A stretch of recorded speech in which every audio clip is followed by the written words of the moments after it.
Hey YouTube, Ali Sultani from everyonestrings.com here. The following is a snippet from my online course. If you like what you see, check out more at everyonestrings.com. Bows are a fascinating and in-depth topic all by themselves. To find out a little bit about them and how to take care of a bow, stay tuned for this video.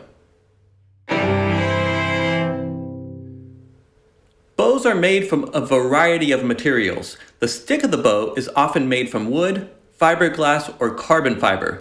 The bow hair is made from horsehair. This hair is very special and delicate, so in order to take care of it, we want to be sure to never touch the bow hair. The oils from our hands can destroy the bow hair and turn it black. If we touch the bow hair enough, it'll eventually stop making sound. There are a few other parts of the bow that we reference often.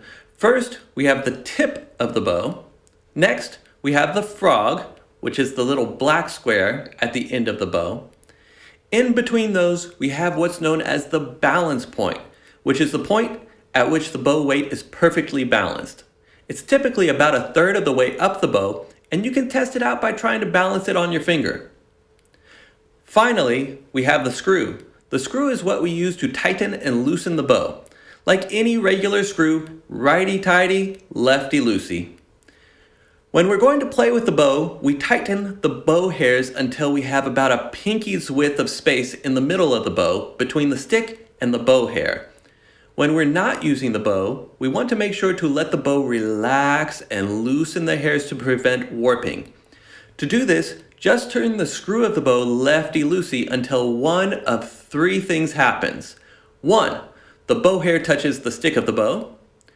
2. The bow hair starts to become floppy. Or 3. The screw begins to separate from the stick of the bow. If the screw begins to separate from the stick of the bow hairs won't loosen anymore. Now, when our bow is tight and ready to use, we need to add a little rosin to it.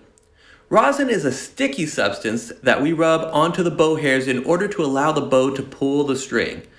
There's dark rosin, which is a blackish hue, and there is light rosin, which is usually a golden hue.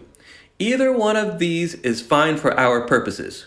Whether you rent or buy, rosin often comes with an instrument, but if you don't have any, I'll link to one in the video's notes. To add rosin, all we have to do is cover up the frog with our thumb and take the rosin and run it along the bow hairs up and down about 10 times. We want to rosin once for about every 2 hours of playing.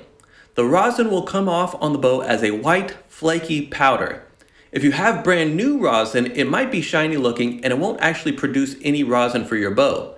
To counter this, you can take something, even the screw of your bow, and very lightly scratch up the rosin to start using it.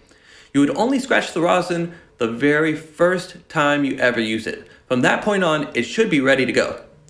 So as you begin your violin journey, you typically won't need the bow for a while.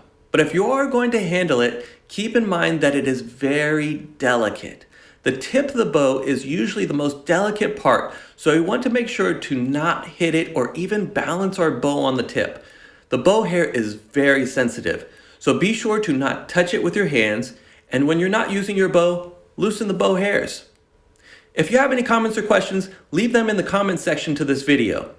Now that we've learned about the bow, why don't we figure out how to get the violin and bow set up to play in our next video? See you there!